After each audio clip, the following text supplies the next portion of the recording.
ಮಧ್ಯಪ್ರಾಚ್ಯ ದೇಶಗಳಲ್ಲಿ ಯುದ್ಧದ ಪರಿಣಾಮದಿಂದಾಗಿ ಭಾರತಕ್ಕೆ ಎಲ್‌ಪಿಜಿ ಗ್ಯಾಸ್ ಕೊರತೆ ಸಾಕಷ್ಟು ರೀತಿಯಲ್ಲಿ ಅಭಾವ ಕಂಡು ಬರ್ತಾ ಇರುವಂಥದ್ದು. ಇದರಿಂದಾಗಿ ಸಾಕಷ್ಟು ಜನ ಗ್ಯಾಸ್ ಬುಕಿಂಗ್ ಆಗದೆ ಪರದಾಡುವಂಥ ಸ್ಥಿತಿ ನಿರ್ಮಾಣವಾದರೆ ಸಾಕಷ್ಟು ರೀತಿಯಲ್ಲಿ ಜನರು ಸಹ ಒಂದು ಕಡೆ ಆತಂಕದಲ್ಲಿ ಸಹ ಇರುವಂಥದ್ದು. ಈ ಹಿಂದೆ ಏನಂತಂದ್ರೆ ಗೊಬ್ಬರ ಗ್ಯಾಸ್ ಚಾಲ್ತಿಯಲ್ಲಿತ್ತು. ಎಲ್‌ಪಿಜಿ ಗ್ಯಾಸ್ ಯಾವಾಗ ಏನು ಇಲ್ಲಿ ಜಾರಿಯಲ್ಲಿ ಬಂತು ಅವಾಗ ಗೊಬ್ಬರ ಗ್ಯಾಸ್ಗಳ ಬಳಕೆ ಇಲ್ಲಿ ಕಡಿಮೆ ಆಗ್ತಾ ಇರುವಂಥದ್ದು. ಆದರೆ ಅಥಣಿ ಪಟ್ಟಣದಲ್ಲಿರುವಂತಹ ಇರ್ಫಾನ್ ಜಾರಿ ಎಂಬ ಕುಟುಂಬ ಸುಮಾರು 30 ವರ್ಷಗಳಿಂದ ಗೊಬ್ಬರ ಗ್ಯಾಸ್ಗಳನ್ನ ಬಳಕೆ ಮಾಡ್ತಾ ಇರುವಂಥದ್ದು. ತಾವು ಸಹ ಈ ಒಂದು ದೃಶ್ಯದಲ್ಲಿ ನೋಡ್ತಾ ಇರ್ಬೋದು. ಏನಂತಂದ್ರೆ ಈ ಒಂದು ಏನು ಸಗಣಿ ತುಂಬಿದೆ ಏನಿದೆ ಇದರಲ್ಲಿ ಸುಮಾರು 2 ಬುಟ್ಟಿಗಳಾಗುವಷ್ಟು ಸಗಣಿಯನ್ನ ತುಂಬಿ ಹಾಕಿದ್ದಾರೆ. ಆ ಒಂದು ಸಗಣಿ ಏನಂತಂದ್ರೆ ಮುಂದೆ ಹೋಗ್ತಾ ಹೋಗ್ತಾ ಹೋದಂತೆ ಇಲ್ಲಿ ಕಾಣ್ತಾ ಇದೆಲ್ಲ ಏನು ಒಂದು ಪೈಪ್ ಕೆಳಗಡೆ ಒಂದು ಬೆಳೆದಂತದ್ದು.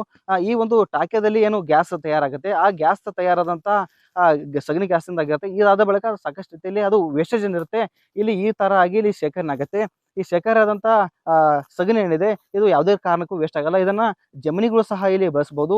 ಇದಷ್ಟೇ ಅಲ್ಲದೆ ಗ್ಯಾಸ್ ಏನ್ ತಯಾರಾಗುತ್ತೆ ಈ ಗ್ಯಾಸ್‌ನಿಂದ ಈ ಪೈಪದ ಮುಖಾಂತರ ಸಾಕಷ್ಟು ರೀತಿಯಲ್ಲಿ ಅಂತಂದ್ರೆ ಈಗ ಮನೆಯಲ್ಲಿ ಇರುವಂತಹ ಗ್ಯಾಸ್‌ಗಳಿಗೆ ನೇರವಾಗಿ ಪೈಪ್ ಕನೆಕ್ಷನ್ ಆಗ್ತಾ ಹೋಗುತ್ತೆ. ಇದರಿಂದಾಗಿ ಏನಂತಂದ್ರೆ ಸುಮಾರು 8 ರಿಂದ 9 ಜನ ಏನು ಈ ಒಂದು ಇರ್ಫಾನ್ ಜಾರಿ ಇದಾರಲ್ಲ ಇವರು ಕುಟುಂಬದಲ್ಲಿ ಏನು ವಾಸ ಮಾಡುವಂತ ಎಲ್ಲರಿಗೂ ಸಹ ಒಂದು ದಿನಕ್ಕಾಗುವಷ್ಟು ಇಲ್ಲಿ ಅಡಿಗೆ ಅನಿಲ ಪೂರೈಕೆ ಸಹ ಆಗತ್ತೆ ಅಂತಾನೆ ಹೇಳ್ಬೋದು. ಏನು ಇದೇ ಒಂದು ವಿಷಯದ ಕುರಿತು ಮಾತನಾಡಕ್ಕೆ ಮಾಲೀಕರಾದಂತಹ ಇರ್ಫಾನ್ ಜಾರಿ ಅವರಿದ್ದಾರೆ. ಅವರನ್ನೇ ಮಾತಾಡ್ತಾ ಹೋಗ್ತೀನಿ.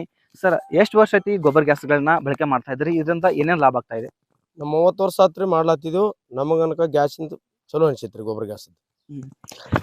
ಪ್ರತಿ ತಿಂಗಳು ಎಷ್ಟೆಷ್ಟು ಏನ್ ಖರ್ಚು ಮಾಡ್ತೀರಿ? ಏನೇನ್ ಇದಕ್ಕೆ ಗೊಬ್ಬರ ಗ್ಯಾಸ್ ಬಳಕೆ ಮಾಡ್ಬೇಕಾದ್ರೆ ಏನೇನ್ ವಸ್ತುಗಳನ್ನ ಹಾಕ್ತೀರಿ? ಏನೇನ್ ಇದರಿಂದ ಜನರಿಗೆ ಉಪಯೋಗ ಆಗ್ತಾ ಇದೆ? ಎಷ್ಟು ಜನ ಮನೇಲಿ ವಾಸ ಮಾಡ್ತೀರಿ?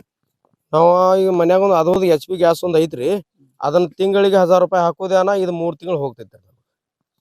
ಬರೇ ಸಗಣಿ ಗೊಳೆ ಮಾಡಷ್ಟ ಇದು ಗೊಬ್ಬರ ಗ್ಯಾಸ್? 2 ಬುಟ್ಟಿ ಸಗಣಿ ಹಾಕಿದ್ವಿ ಅಂದ್ರ ಒಂದ್ ದಿವ್ಸ ಪೂರಾ ಉರ್ತಿತ್ರಿ. ಮತ್ತ್ 2 ಬುಟ್ಟಿ ಹಾಕಿದ್ವಿ ಅಂದ್ರ ಮತ್ತ್ ತನಕ ಜಗತೈತ್ರಿ. ಒಂದ್ ತಿಂಗಳ ತನಕ ನಮಗ 1000 ರೂಪಾಯಿ ಉಳ್ದಂಗ್ರಿ.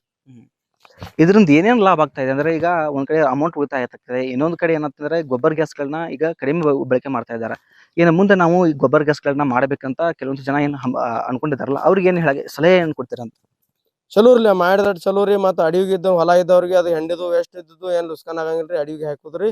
ಹಾಕಿದ ಮ್ಯಾಗ ಇದು ಉರಿತೈತ್ರಿ. ಆ ಕಡೆ ತೋಟ ಬಟ್ಟೆ ಹಾಕೊಂಡ್ ನಡಿತೈತ್ರಿ. ಇದಿಷ್ಟು ಏನಂತಂದ್ರೆ ಗೊಬ್ಬರ ಗ್ಯಾಸ್ ಯೂಸ್ ಮಾಡ್ತಾ ಇರುವಂತಹ ಮಾಲೀಕರಾದಂತಹ ಇರ್ಫಾನ್ ಜಾರಿ ಅವರ ಮಾತು. ಯಾವುದೇ ಕಾರಣಕ್ಕಾಗಿ ಗೊಬ್ಬರ ಗ್ಯಾಸ್ಗಳಿಂದ ಯಾವುದೇ ಅನಾಹುತಗಳು ಸಹ ಸಂಭವಿಸಿಲ್ಲ. ಇದರಿಂದ ನಮಗೆ ಲಾಭ ಸಾಕಷ್ಟು ರೀತಿಯಲ್ಲಿ ಆಗ್ತಾ ಇದೆ ಅಂತ ಅವರ ಮಾತಾಗಿರುವಂತದ್ದು. ಬೆಳಗಾವಿಯಿಂದ ಕ್ಯಾಮರಾ ಪರ್ಸನ್ ಯಾಸಿನ್ ಜೊತೆ ಪ್ರಶಾಂತ್ ಸತಿ, ಅಶ್ವವೇಗ ನ್ಯೂಸ್, ಬೆಳಗಾವಿ.